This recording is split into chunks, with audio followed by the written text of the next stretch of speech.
Hola a todos, bienvenidos a Calamares en su tinta. Este espacio, como ustedes ya saben, para que hablemos de historia, de historias, de libros, a veces de personajes raros y curiosos, o no tanto, en fin.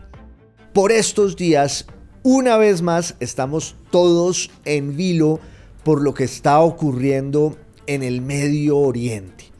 Por un lado, está el conflicto en Palestina y sobre todo esa tragedia incesante y devastadora en la Franja de Gaza. Pero por el otro lado está el conflicto siempre latente y en ciernes entre Israel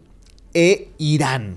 Irán es una teocracia que, entre otras cosas, desconoce por principio la existencia misma del Estado de Israel. Y hay allí una hostilidad mutua de años que ha implicado siempre la posibilidad de que eso desencadene una guerra, un conflicto bélico que tiene el trasfondo además aterrador de un enfrentamiento nuclear. Y esa es como la sombra, la espada de Damocles que cuelga allí ahora y que compromete no solo a esos dos actores, al Estado de Israel y a Irán, sino también pues a una cantidad de fuerzas y potencias que se sienten vinculadas con uno u otro bando, en el que puede ser el principio, según muchos, de una tercera guerra mundial. Ojalá que no, pero de todas maneras la situación se ha ido degradando, ha ido escalando y estamos todos al filo de la cama, a diario, aterrados, asomándonos al desarrollo de ese conflicto que es diplomático, que es político y que ya tiene un escenario militar y bélico cada vez más peligroso. Uno puede incorporar de alguna manera el enfrentamiento entre Israel e Irán en lo que podríamos llamar la guerra árabe-israelí, que empieza en 1948 con la fundación, con la creación del Estado de Israel. Hay, por supuesto, unos antecedentes, unos muy remotos en la historia mítica y en la historia de la antigüedad, pero también unos más próximos desde finales del siglo XIX, cuando las comunidades judías en el centro y el oriente de Europa empiezan a enarbolar la bandera del regreso a lo que llaman su territorio, la tierra prometida. Los judíos estaban en el exilio, que fue su patria durante 2 milenios, desde el año 135 de la era común, de la era cristiana, cuando fueron expulsados de Palestina por los romanos en tiempos del emperador Adriano, y ahí estuvieron en esa diáspora durante mucho tiempo, pero en la segunda mitad del siglo XIX, a causa de una oleada feroz, una vez más, de violencia contra los judíos y antisemitismo, pues muchos voceros de esa comunidad en el exilio, muy dispersa además, esa comunidad integrada a los distintos proyectos nacionales de Europa, empieza a encontrar una especie de identidad y causa comunes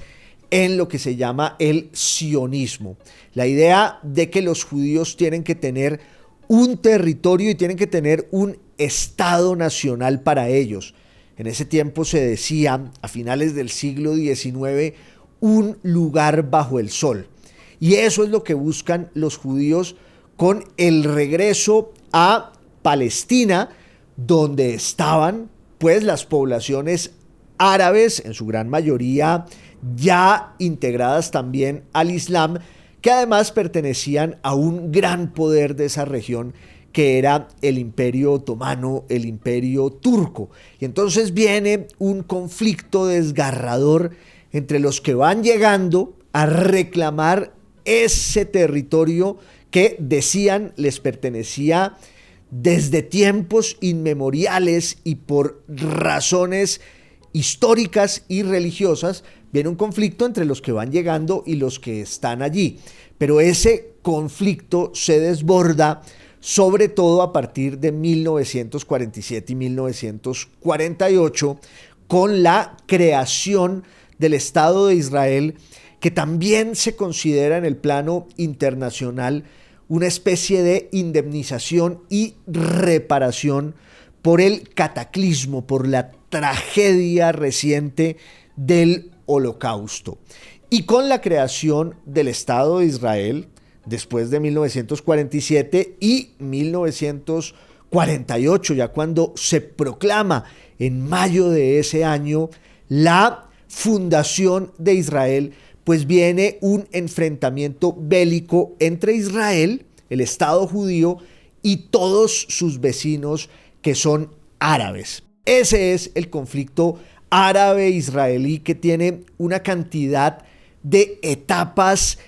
y episodios a lo largo de esas décadas, desde finales de los 40 hasta nuestros días. Pero en ese conflicto pues va apareciendo eventualmente Irán, que en un momento dado va a ser uno de los países islámicos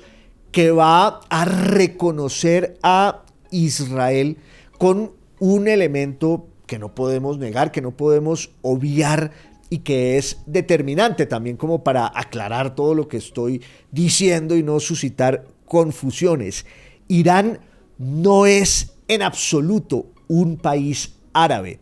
Por eso cuando uno habla de la presencia de Irán en el conflicto árabe-israelí, pues tiene que deslizar allí muchas advertencias, muchas notas de pie de página, porque los iraníes,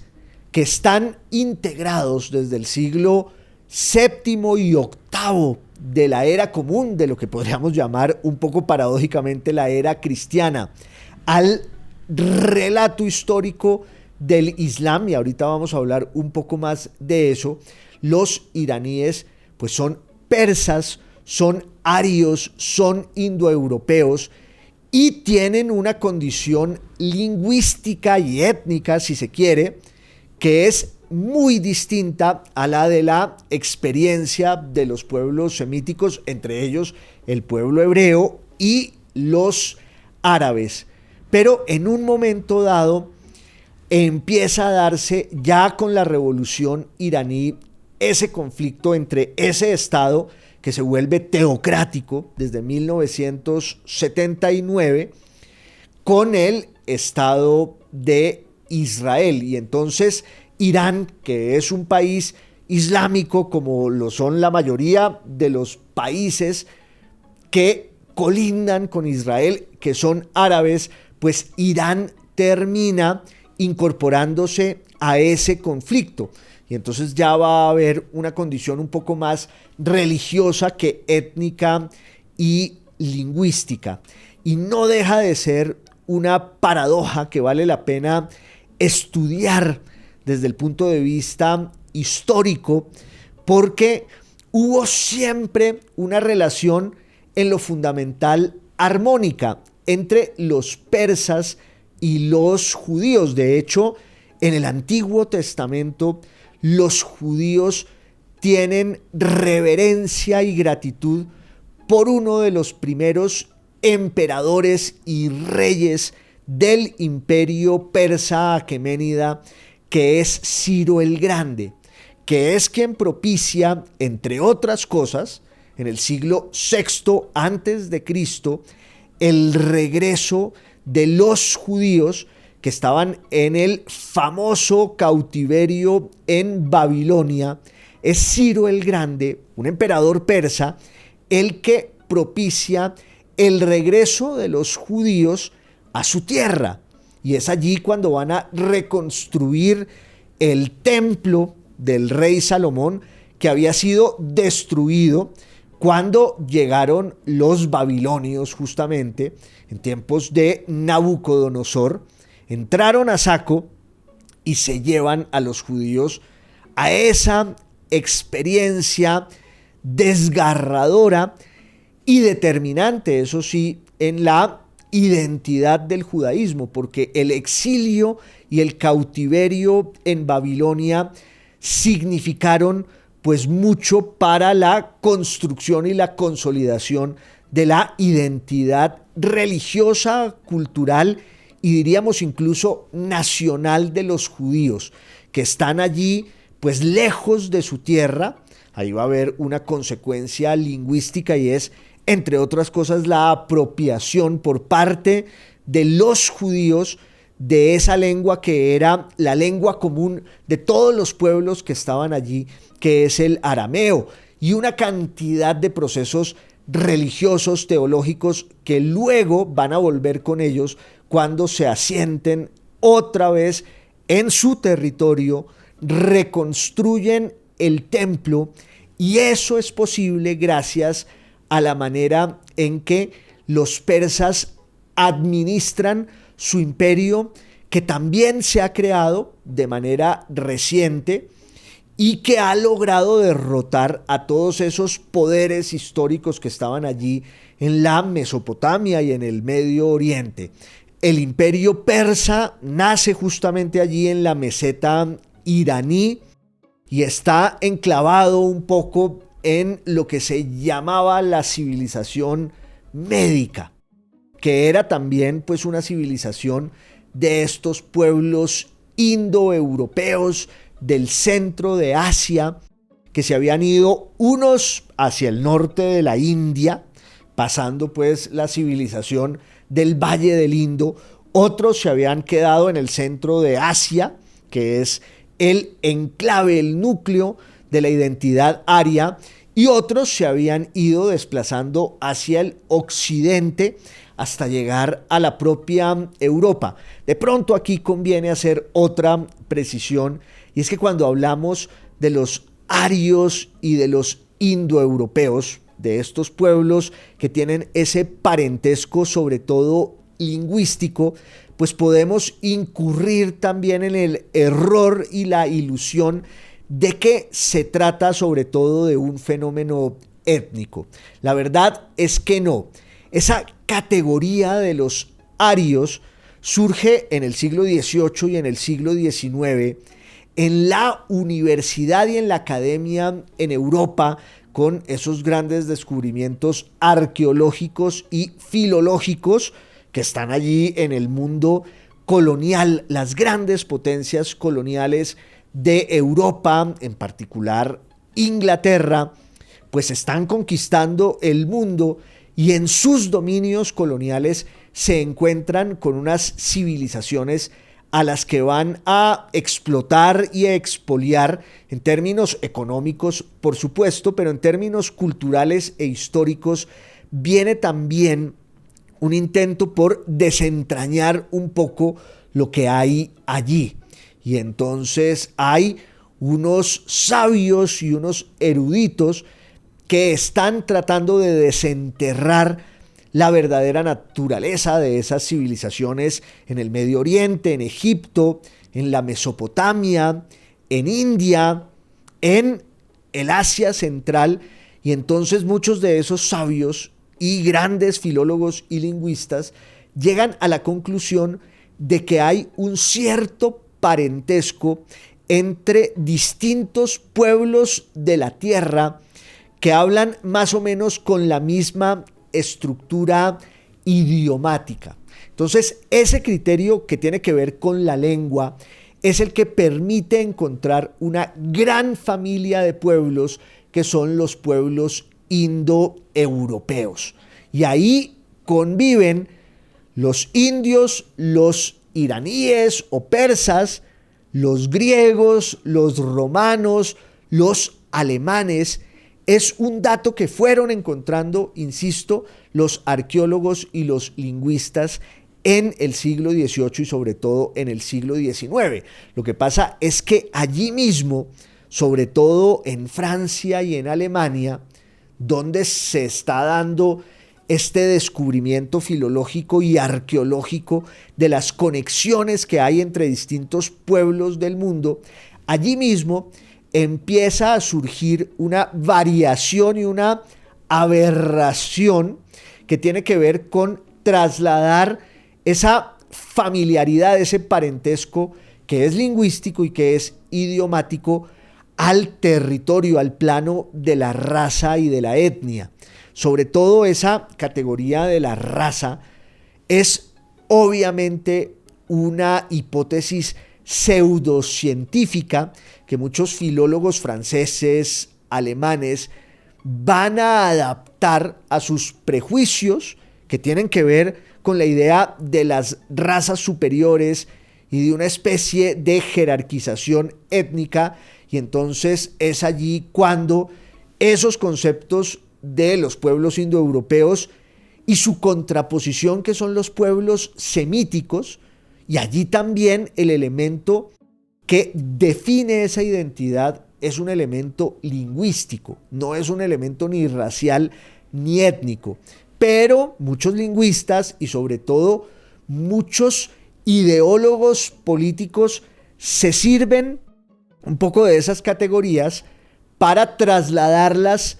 al ámbito de la confrontación política en la Alemania y la Francia de finales del siglo XIX, y es allí cuando surge el antisemitismo como una corriente ideológica, política, de inspiración racial pseudocientífica que tenía sus raíces en ese proceso lingüístico en el que uno empieza a ver que hay una cantidad de pueblos que tienen un cierto parentesco a partir de la forma en la que conciben y construyen el discurso. Entonces, los persas pues estaban ahí instalados en el corazón un poco de esos pueblos indoeuropeos que se van a ir unos hacia el oriente y otros hacia el occidente.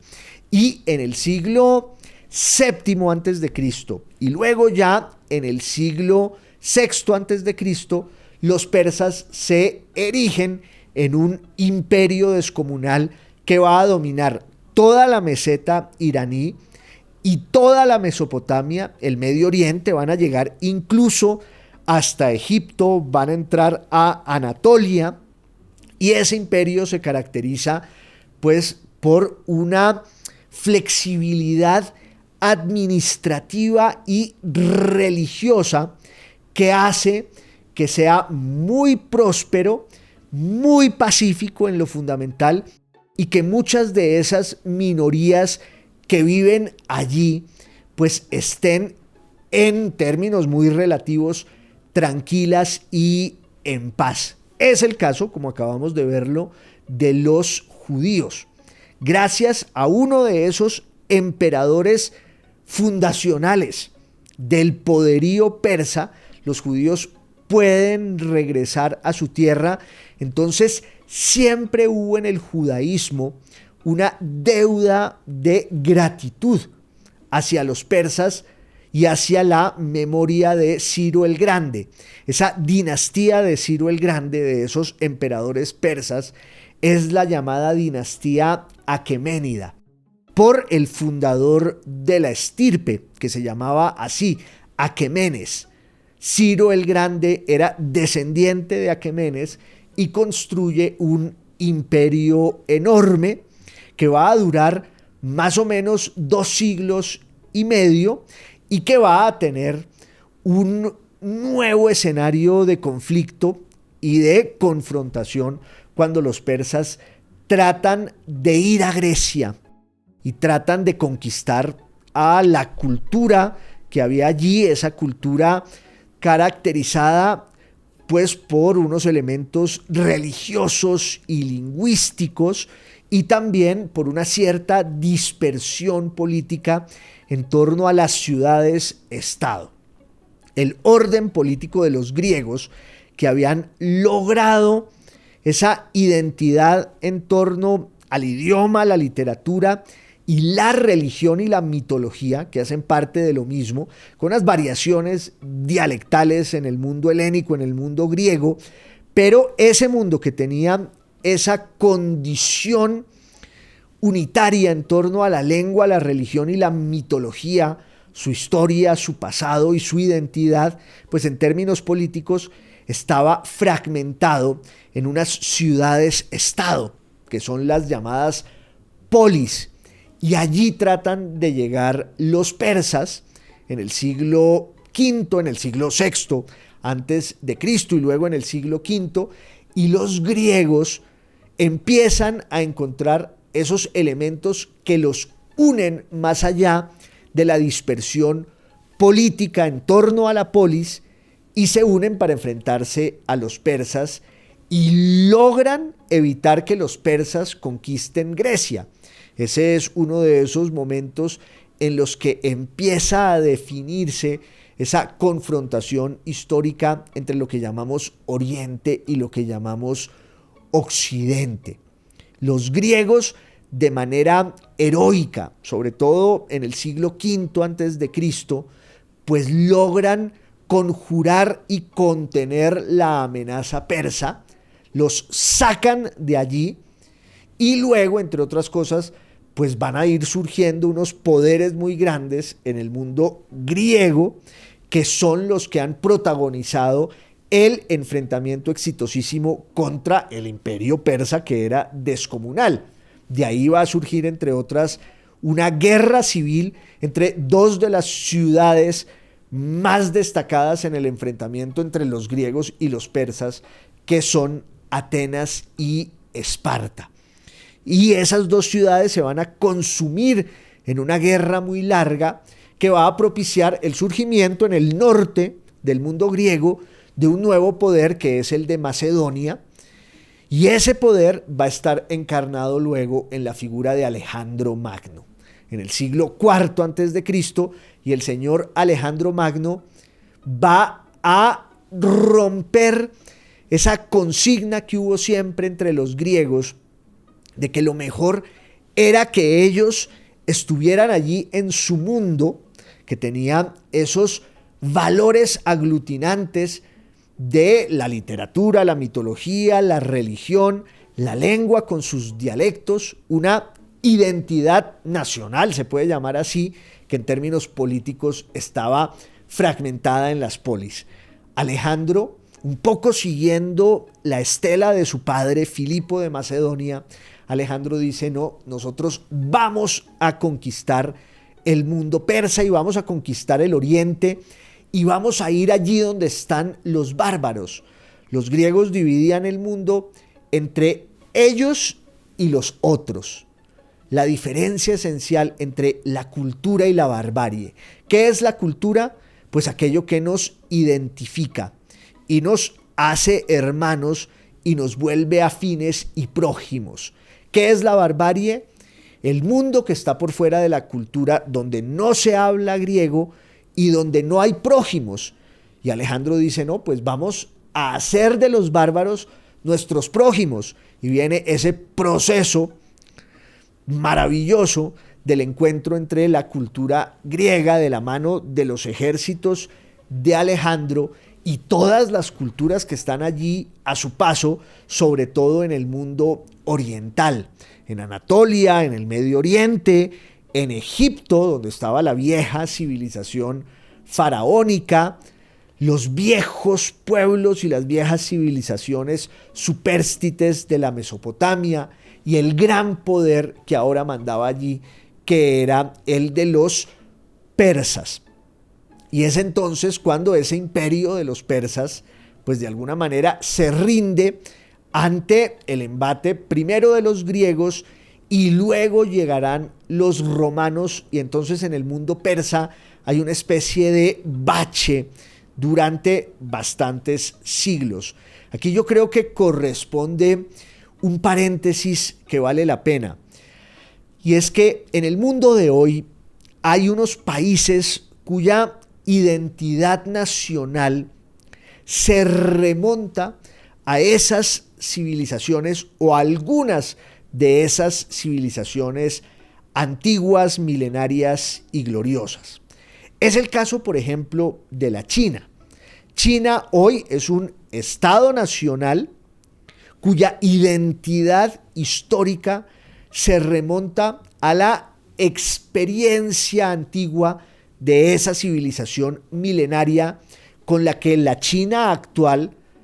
pues tiene un vínculo afectivo y una continuidad histórica innegable. Es el caso también, por ejemplo, cambiando lo que haya que cambiar, de la India. La India actual, que es una república, que es un Estado nacional, también lleva los orígenes y las raíces de su identidad a una civilización milenaria con la que establece un vínculo afectivo e histórico en el que no hay rupturas. Hay otros casos un poco más particulares. El de Egipto, por ejemplo. Egipto es un Estado nacional que también invoca desde su nombre mismo ese vínculo con una civilización antiquísima, acaso una de las primeras civilizaciones de la historia, la civilización del Valle del Nilo. Pero cuando uno piensa en la identidad de esa civilización antigua, del Egipto faraónico, se va a dar cuenta de que hay una serie de rupturas muy profundas. Para empezar, cuando llegan los griegos, en tiempos de Alejandro Magno, y ya en ese momento la civilización faraónica, la de las pirámides famosísimas, pues estaba en franca decadencia, y los griegos lo que hacen es entrar a saco en un mundo moribundo y lo conquistan e imponen sus valores e imponen su cultura. Y entonces a partir del siglo IV antes de Cristo, Egipto va a ser sobre todo un país griego y va a ser uno de los epicentros culturales del mundo griego, donde va a haber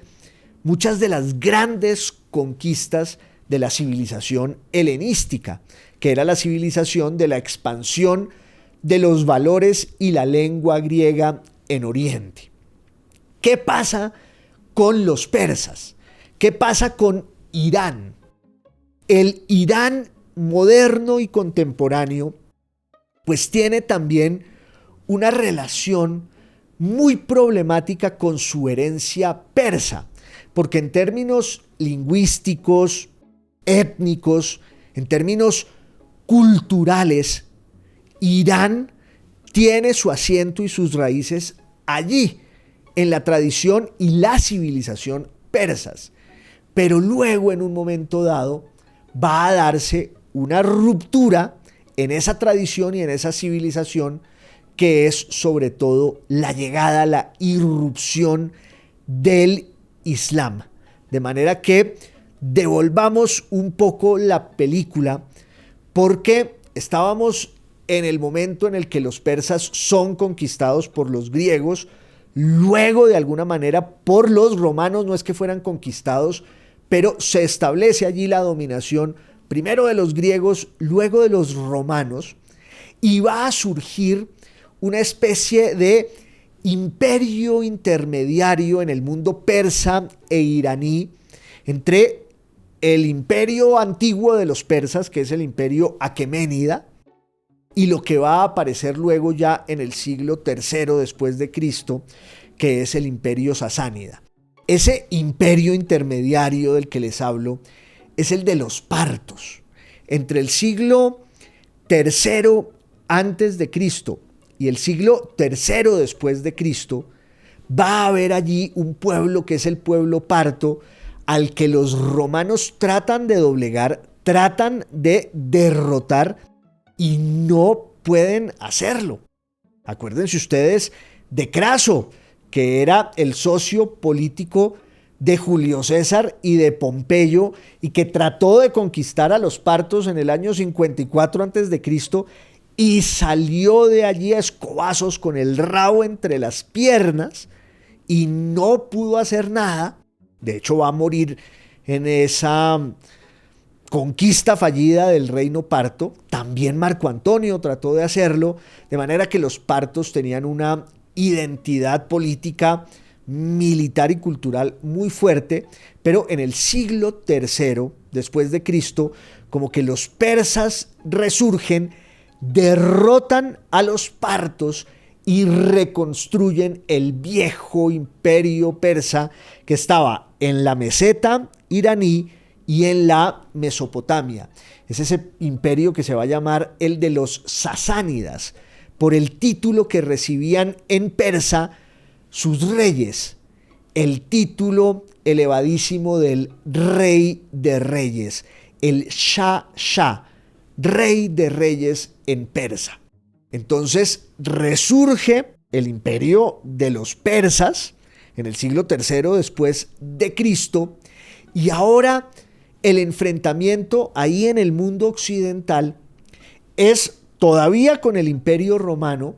pero con un imperio romano cuya lengua y cuya cultura están enraizadas en la tradición griega. Es lo que vamos a llamar el Imperio Romano de Oriente o el Imperio Bizantino, cuya capital era Constantinopla. Ustedes saben que en un momento dado el Imperio Romano, que era grandísimo y que incluía pues todo el mundo mediterráneo, de occidente a oriente y viceversa, y que llegaba justamente hasta la Mesopotamia en el oriente y hasta las columnas de Hércules en el occidente, el Imperio Romano se va a partir en dos para que la administración pues sea más eficaz y funcional. Y en tiempos ya de Constantino, en el siglo IV de la era cristiana, el señor Constantino decide fundar una ciudad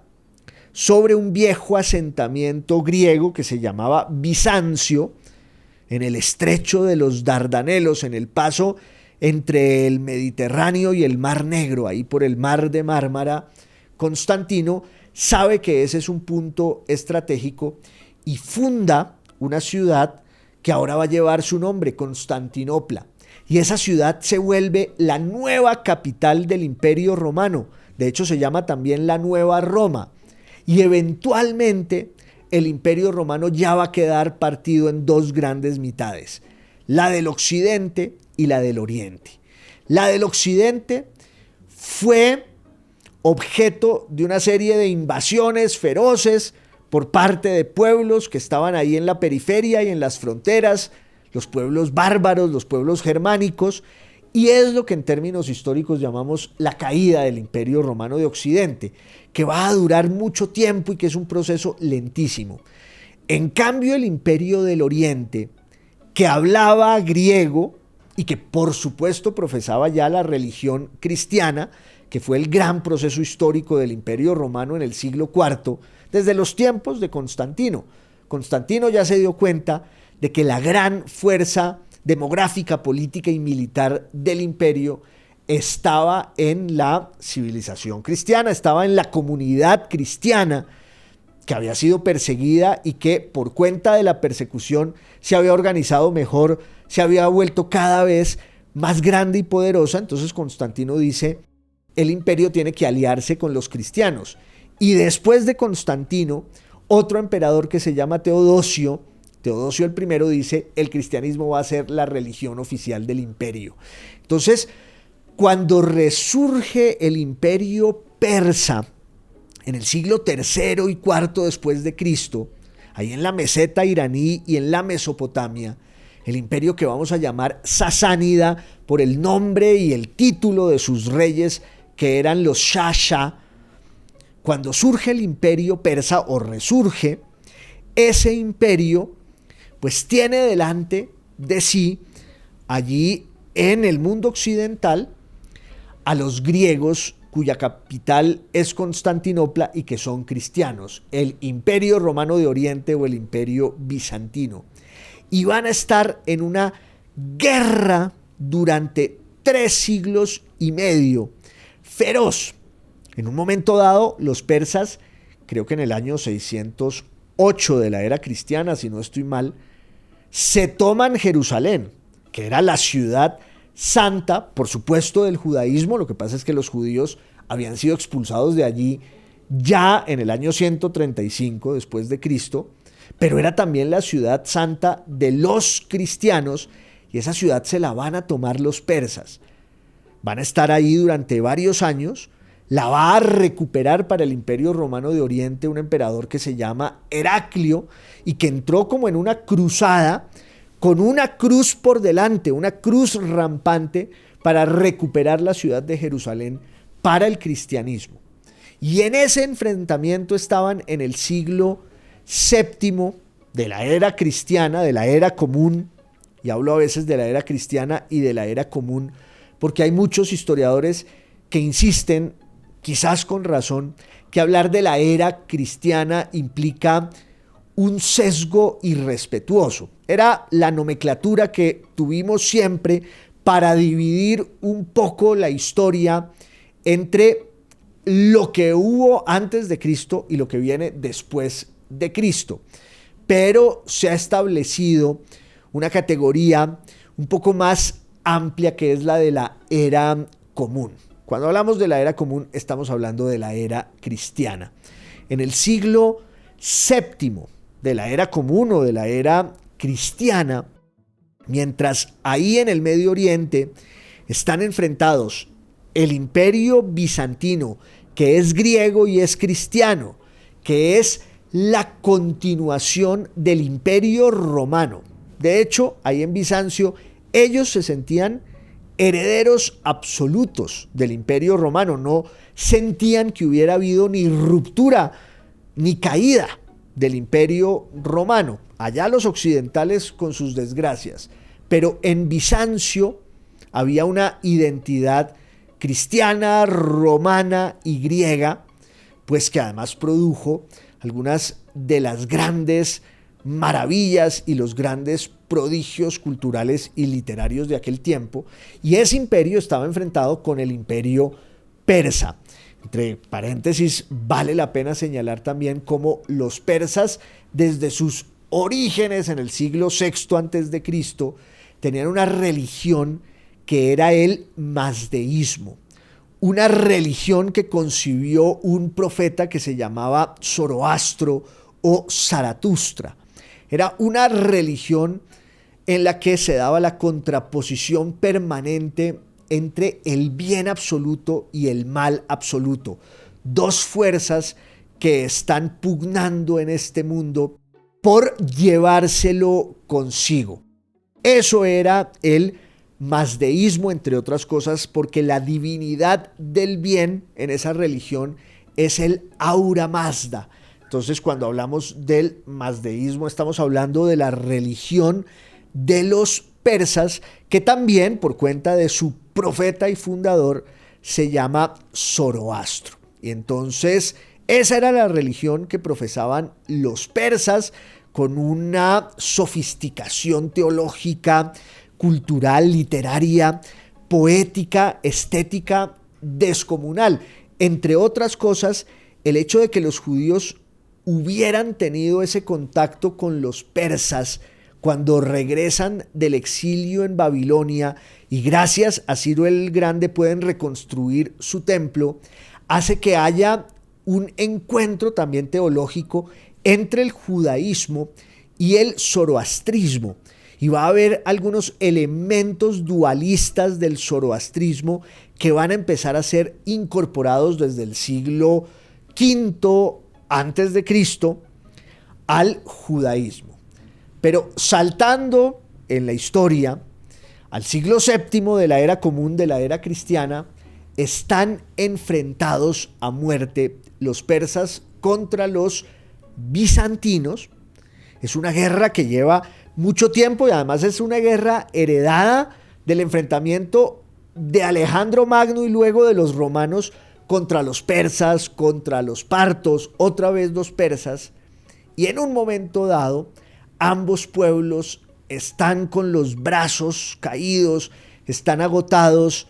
y sienten que ha llegado el momento de una transacción, de una especie de paz, y cuando se está negociando eso, irrumpen los árabes que vienen desde la península arábiga con una nueva fe, que es el Islam. Y entonces se da la conquista islámica del Medio Oriente, de la Mesopotamia y de Persia. Ese proceso pues también es muy interesante porque el Islam, como ustedes saben, lo va a establecer, lo va a concebir un profeta árabe que se llama Mahoma, y que entre otras cosas se inspira en la tradición religiosa y teológica del judaísmo. De hecho, pues en la leyenda y el mito hay una especie de parentesco adulterino entre los judíos y los árabes por cuenta de la descendencia de Abraham, que con una de sus esclavas o criadas o empleadas, como se decía entonces, con Agar, tuvo a un hijo que se llama Ismael. Y luego con su esposa, que no había podido quedar embarazada durante mucho tiempo y habían tratado e insistido. De hecho, eso explica un poco por qué se da esa relación adulterina entre Abraham y Agar. Pero luego Abraham sí puede concebir un hijo con su esposa, con Sara, y es Isaac. Entonces, esa relación de fraternidad parcial entre Isaac e Ismael está en el origen mítico del encuentro y los desencuentros entre los judíos y los árabes. Pues resulta que en el siglo VI de la era común, Mahoma, que es un líder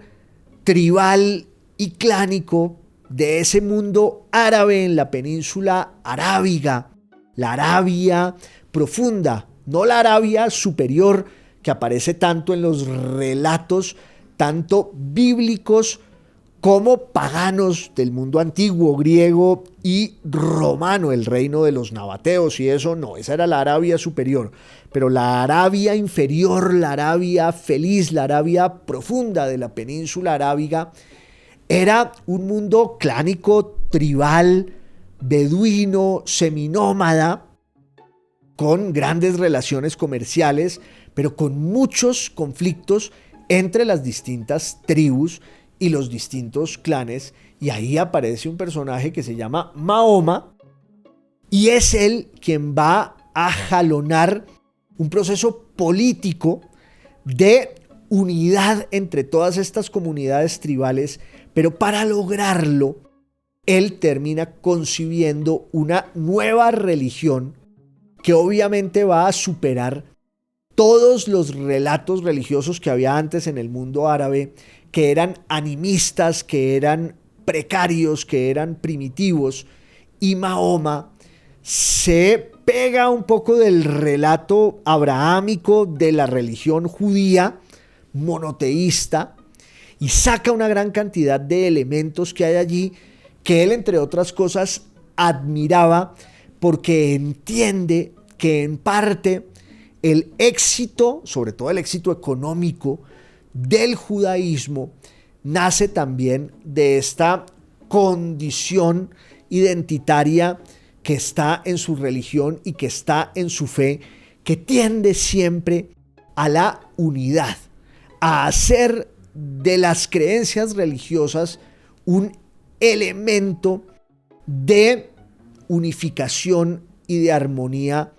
en el plano de la vida civil, hacer de la religión el fundamento de la nación, por decirlo en términos un poco anacrónicos, porque no hablábamos en aquel entonces de eso, pero eso es lo que logra, entre otras cosas, Mahoma, de forma pues muy violenta y desgarradora, porque hay allí unas guerras y unos conflictos, pero él finalmente termina concibiendo una religión que además tiene también un proceso de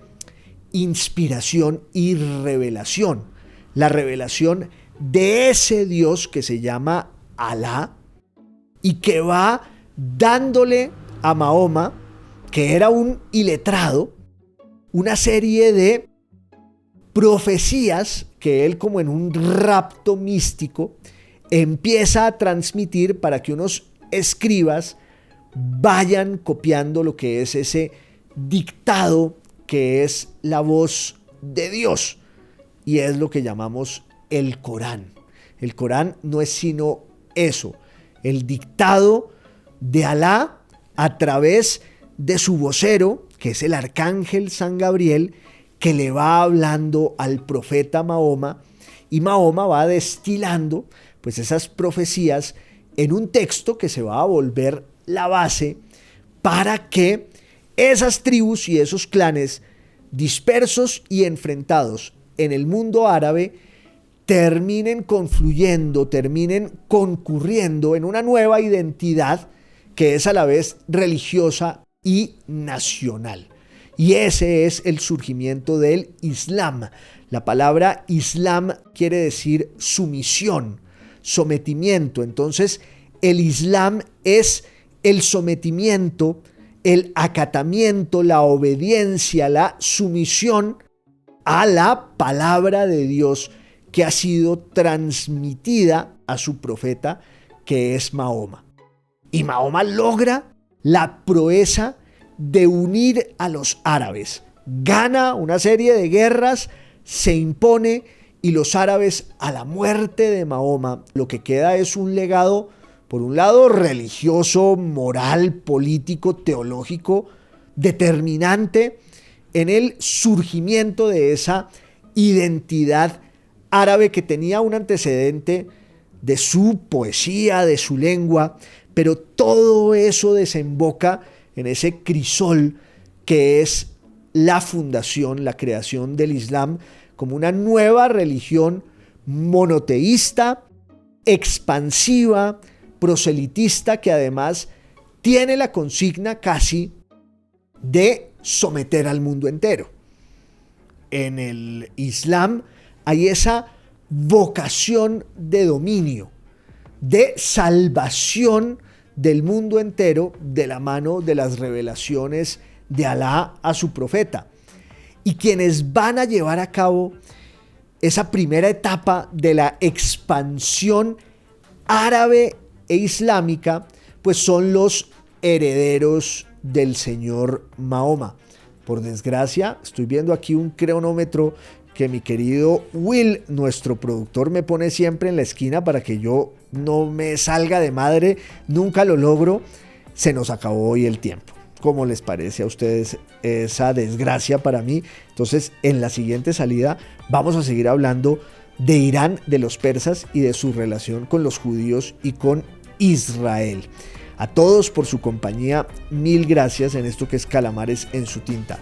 Podcast, radio y video podcast. Hasta la próxima.